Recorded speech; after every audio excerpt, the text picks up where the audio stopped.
बनारस की आवाज news channel like subscribe share जरूर करें। वालेकुम, मेरा नाम है मकबूल अहमद और आप देख रहे हैं बनारस की आवाज।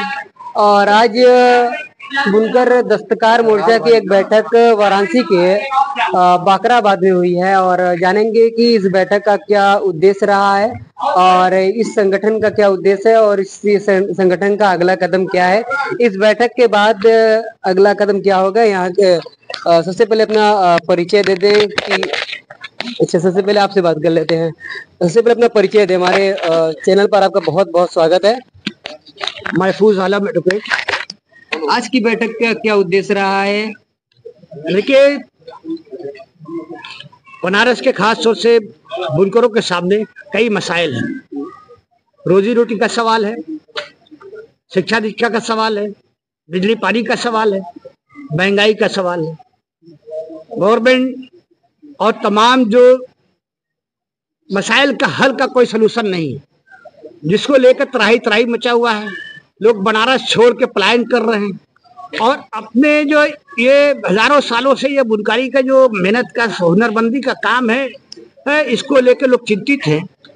और आज जो बिजली विभाग के लोग जो मनमानी कर रहे हैं, बुनकरों के जो पावर लूम के जो बिलिंग है उसमें भ्रष्टाचारी व्यवस्था कायम रखी है, तो आज की जो ये पंचायत हुई है उसमें तय हुआ है कि वो अपने इसमें सुधार लाए, उसके खिलाफ सड़कों पर आंदोलन करने के लिए बुनकर तैयार है। दूसरा जो हथकरघा विभाग है, सेंट्रल गवर्नमेंट स्टेट गवर्नमेंट, यहाँ भी मनमाना किया जा रहा है। यहाँ बुनकर कार्ड बनाने के नाम पर जो भी सरकारी योजनाएं आ रही है उस योजनाओं को भ्रष्टाचारी तंत्र और जो दलाली व्यवस्था के तहत जो उसका लोगों का शोषण किया जा रहा है, वो अगर इस व्यवस्था के अगर ये दुरुस्त नहीं करते हैं और ईमानदारी से काम नहीं करेगा तो उनके खिलाफ भी सड़कों पर उतर कर आंदोलन करेगा आज ये। और इस तरीके का ही नहीं, पूरे बनारस के ही नहीं, पूरे पूर्वांचल के बुनकरों के जो रोजी रोजगार को लेकर और हुकूमत से ताउन सहयोग लेने के लेकर बहुत बड़ी पॉलिसी तैयार करे और यहाँ का जो पूरे पूर्वांचल का बुनकारी का कार्य भी बढ़े। उसके लिए यहाँ लोगों ने मन बनाया है कि हम उसकी तरफ भी आगे बढ़ने के लिए तैयार हैं। आज इसी मौके पर ये पहली मीटिंग हुई है, शुरुआत हुई है और आने वाले दिन में बनारस भर में जगह जगह इस तरीके से मीटिंग होकर के ये आगे को बढ़ेगा। मैं समझता हूँ कि आज की इस मीटिंग का अगर मैसेज मीडिया के माध्यम से हुकूमत तक जाता है तो हुकूमत संजीदगी से इन बातों को ले और बनारस के बुनकरों के निजी मामला नहीं है। ये बुनकर पैदाइश से लेके मानव समाज के और इंसान को पैदाइश से लेके मरने तक के, कफन से लेके साड़ी से लेके सब कुछ तैयार करता है, वो लोगों के लिए काम करता है। तो इसके जीविकोपार्जन के लिए, इसकी रक्षा के लिए हुकूमत को बढ़ चढ़ के हिस्सा लेना चाहिए और हुकूमत के जो प्रशासनिक लोग हैं उनको भी ये डेवलपमेंट की पॉलिसी बनाने में इनको तरजीह देनी चाहिए। आज बुनकर इलाकों में अस्पताल नहीं, बुनकर इलाकों में सरकारी स्कूल नहीं, बुनकर इलाकों में बुनकारी करने के लपेटन से लेके तमाम संसाधन की व्यवस्था नहीं। ये हुकूमत को प्रोवाइड करना चाहिए, तब न सस्ता चीज पूरे देश के लोगों को, दुनिया के लोगों को उपलब्ध होगा।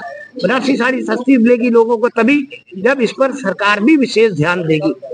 बनारस का बुनकर कह रहा है कि यहाँ की जो साड़ी तैयार होती है वो महंगी हो रही, इसलिए ही यहाँ की जो मार्केट है वो डाउन हो रही है। देखिए, आप हुकूमत सहाय कर दे, बनारस में अगर हुकूमत के लोग हैं वो सहाय कर दे, या बनारस का प्रशासनिक व्यवस्था ये बता दे कि एक्सपोर्ट कितना % बढ़ा है या घटा है, तो वो किस पर घटना बढ़ता है, किसकी पॉलिसी पर तय होता है। यहाँ महंगी पड़ रही तो सस्ती कैसे बने। हुकूमत हजारों हजार करोड़ रुपए बड़ी बड़ी कंपनियों को रेट दे करके माफ कर सकती है। बुनकरों के अगर बिजली बिल को माफ कर दे, फ्री ऑफ कास्ट बिजली बिल देना शुरू कर दे, फ्री ऑफ कास्ट इनको हाउस टैक्स, पानी टैक्स दे दे, तो ये सस्ता कपड़ा बनेगा कि बनेगा। अनुदानित तौर पर धागा उपलब्ध करा दे, सारी सुविधा इनको उपलब्ध करा दे, जो किसको उपलब्ध कराएंगे। ये रेट बढ़ेगा कि नहीं बढ़ेगा? सस्ता पड़ेगा तो पूरी दुनिया खरीदेगी, बनारस ही नहीं पूरे दुनिया के लोग खरीदेंगे, हिंदुस्तान के लोग खरीदेंगे। स्वदेशी रोजगार, लोगों को रोजगार मिला रहेगा। एक करघा चलने से एक नहीं 10 नहीं 20 लोगों को काम मिलता है। 20 लोग बेरोजगारी के दाने पर जा रहे हैं करके बंद होने पर। आज भी हुकूमत के पास डाटा नहीं होगा बनारस में कितने बुनकर है। ऐसे में डाटा तो करा ले, सर्वे तो करा ले। अगला कदम क्या होना चाहिए? अगला कदम आंदोलन की तरफ जाएगा। अगर ये नहीं होगा, अगला बृहद आंदोलन की तरफ आज ये सुर फुका गया। बुनकर आंदोलन की राह पकड़ने को मजबूर हैं। हुकूमत ने अगर इस पर ध्यान नहीं दिया और नहीं हुआ तो बुनकर जो है आंदोलन करने में मजबूर रहेंगे। ठीक है, बहुत अच्छा लगा बात करके। किस तरह से, जिस तरह से बनारस के अंदर कई लोग ये बैठक हुई है, बैठक को लेकर आप क्या कहना चाहेंगे आज की बैठक को लेकर? आज ये बैठक हो रही है जो बुनकरों के सामने रोजी रोटी और जीवन की समस्याएं हैं, उन्हीं पे विचार किया गया। क्योंकि बुनकरी यहाँ के एक पारंपरिक उद्योग है और दुनिया भर के लिए आकर्षण का केंद्र था बनारस। लेकिन आज स्थिति है कि बुनकर दाने दाने के लिए मोहताज है। जो बुनकर मजदूर है वो यहाँ छोड़ करके कहाँ दूसरे शहरों में भाग रहा है। और मोदी यहाँ के सांसद हैं जो प्रधानमंत्री हैं देश के, तो यहाँ पे ये विचार विमर्श हुआ कि आखिर जहाँ के सांसद प्रधानमंत्री हों, जहाँ के सारे विधायक भारतीय जनता पार्टी के हैं, तो जो हमारे समस्याएं हैं रोजी रोटी की, बुनकरी की समस्याएं सामने आ रही हैं। बिजली महंगी हो गई है, बिजली के बकाये बहुत ज्यादा हो गए और सरकार गलत अनाप शनाप रेट से वसूल भी रही है। इन सब को लेके एकजुट होकर के सरकार के सामने अपनी मांगों को रखा जाए और जरूरत होगी तो धरना प्रदर्शन भी बड़े ताकत के साथ किया जाए। ठीक, बहुत अच्छा लगा बात करके। बुनकर की समस्याओं को लेकर आज वाराणसी के बाकराबाद में एक बैठक हुई है। जैसा कि आप देख रहे हैं कि बुनकर दस्तकार मोर्चा जिला कमेटी की बैठक है। हमारे साथ मुबीन साहब जुड़ चुके हैं। क्या कहना चाहेंगे जिस तरह से बराबर बुनकरों का शोषण हो रहा है विद्युत विभाग द्वारा, और बराबर बनारस का जो हुनर है वो जो है कि वो उसको कहीं ना कहीं हाईजेक किया जा रहा है, और बनारस के अंदर जो चीजें आ रही हैं वो काफी महंगी चीजें आ रही हैं, धागा वैरायटी तमाम चीजें। क्या कहना चाहेंगे तमाम मुद्दों पर? मैं अपने नाम से बोल। हाँ, अपना पद भी बताइए। मैं मुबीन अहमद बुनकर दस्तकार मोर्चे का जिला सचिव हूँ। बुनकरी की हालत इस सरकार से पहले इतनी खराब नहीं थी। पहले की सरकारें कुछ सहूलियतें देती थी, लेकिन ये सरकार एकदम कोई तरह की कोई सहूलियत नहीं दे रही है, बल्कि इस तरह के इंतजाम किए जा रहे हैं। जिससे अभी हमारे साथियों ने बतलाया कि बुनकरों की बिजली का बिल लाखों लाख रुपए में बकाया है। पावरलूम बुनकरों का जो बिल आता है वो 860 रुपया, 2 लूम हो या 1 लूम हो, 860 रुपया वो लेते हैं। और 860 रुपया लेने के बाद भी उनके नाम बकाये बढ़ते जा रहे हैं। हमारी मांग है कि उसको शून्य किया जाए। वो अगर आपको बिजली के बिल हमारे यहाँ के भेजते हैं, सरकार अगर हमको सब्सिडी दे रही है तो बिजली के बिल सरकार के पास भेजो, आप वसूली करो सरकार से। मेरे पास कोई औचित्य नहीं है उनको भेजने का, लेकिन वो जबरदस्ती डरवाने के लिए, धमकाने के लिए ये काम कर रहे हैं। दूसरी चीज, जो सरकार बुनकरों के माल को सब्सिडी देती थी वो नहीं देती। पहले की सरकार रेशम पर सब्सिडी देती थी, इनके कोई भी उत्पादन का कोई टैक्स नहीं लगता था, फ्री होता था। लेकिन ये सरकार फ्री तो छोड़ दो, उस पर जीएसटी लगाई जा रही है। एक धागे पर 3 बार जीएसटी लग रही है। ये बुनकरों को तबाह करने का एक सिलसिला है। बुनकर दस्तकार मोर्चा का अगला कदम क्या होगा इन तमाम मुद्दों पर? हमने एक संयुक्त संघर्ष समिति बनाई है। उसमें कुछ नाम आ गए हैं, कुछ नाम जोड़े हैं।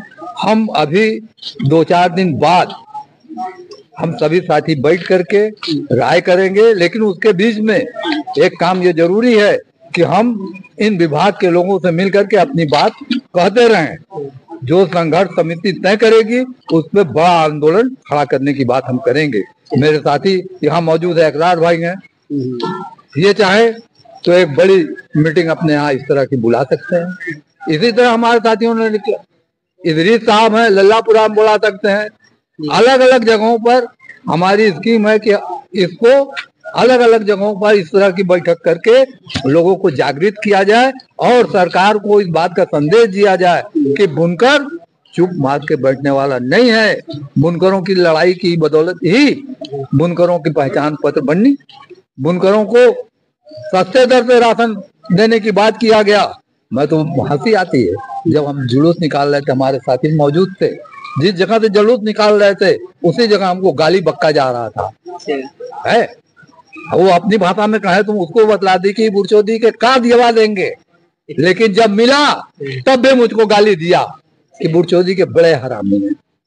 ये कम्युनिस्ट पार्टी के हैं ना, बड़े हरामी हैं, कहें तो करके दिखाएं। ये कच्ची बात की बात है और कहीं दूसरी जगह की बात नहीं। इसलिए जो है तो हम संघर्ष पर यकीन करने वाले लोग हैं और संघर्ष के ही बदौलत हम अपनी बात मनवा। ठीक है, बहुत अच्छी लगा बात करके। आप बुनकर है इस क्षेत्र के, और जिस तरह से बनारस के अंदर प्लान हो रहा है, आप इस प्लान को लेकर क्या सोचते हैं और कौन है जिम्मेदार इस प्लान का? इस प्लान का सबसे ज्यादा अगर कोई जिम्मेदार है तो खुद ही बुनकर। बुनकर कभी भी अपनी आवाज उठाना नहीं चाहता और इतना नीचे चला गया बुनकर, आज की प्लान करने पर मजबूर हो गया।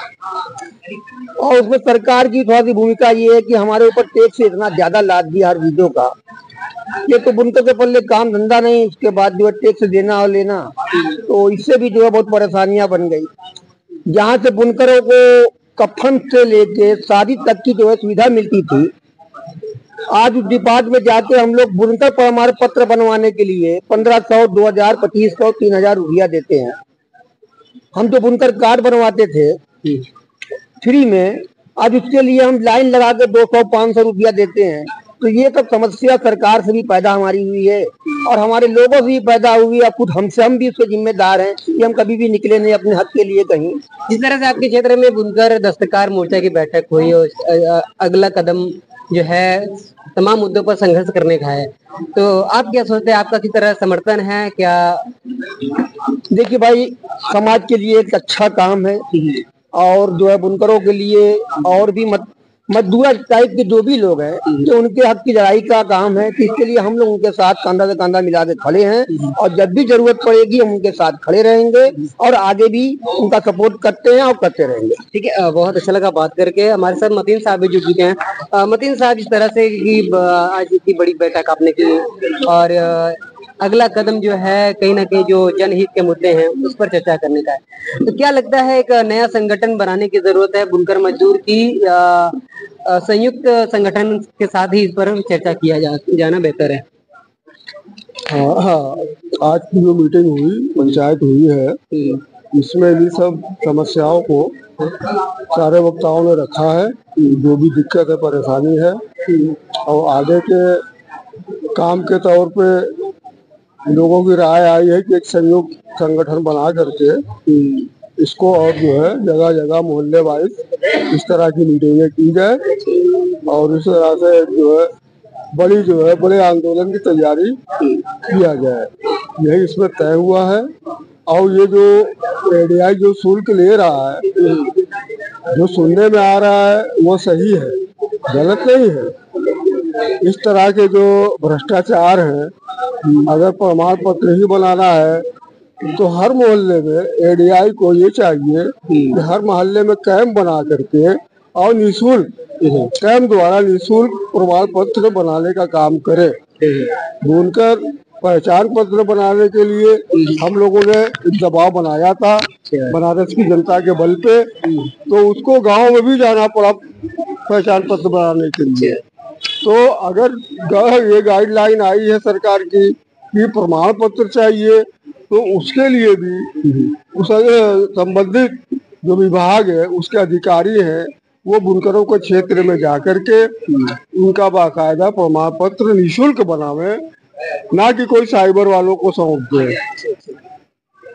ठीक है, बहुत अच्छा लगा बात करके। हम बात कर रहे थे मतीन साहब से। मिलते हैं अगले अपडेट में। बनारस की आवाज न्यूज चैनल पर नया है तो चैनल को लाइक करें, सब्सक्राइब करें और दोस्तों में शेयर करें, कमेंट करके आप अपनी प्रतिक्रिया रख सकते हैं कि आप तमाम मुद्दे को लेकर किस तरह से सोचते हैं। मिलते हैं अगली अपडेट में।